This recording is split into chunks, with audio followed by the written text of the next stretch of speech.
দিনটা শুরু করেছিলাম ঠাকুরকে নিয়ে।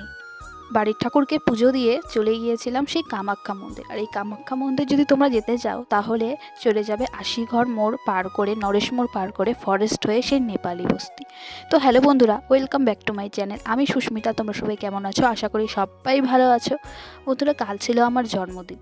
আর জন্মদিনের জন্য আমরা চলে গিয়েছিলাম কামাখ্যা মন্দিরে পুজো দিতে। তো এখানে কিন্তু মায়ের 10টি রূপ ছিল, অনেক রকমের ঠাকুর ছিল। তো তোমরা যদি এখানে আসো, সত্যি এখানে গেলে মনটা একদম ভরে যায়। তো বন্ধুরা, আমরা এখানে পুজো ফুজো দিয়ে, পাশে ছিল চা বাগান, সেখানে ঘুরে ঠুরে চলে এলাম বাড়িতে। তো বন্ধুরা, সবাই ভালো থেকো, সুস্থ থেকো, আর আমাকে সবাই আশীর্বাদ করো আমি যেন ভালো থাকি। আর আমার ভিডিও যদি তোমাদের ভালো লাগে অবশ্যই লাইক সাবস্ক্রাইব করতে একদমই ভুলো না, তার সাথে সাথে কিন্তু কমেন্টও করো।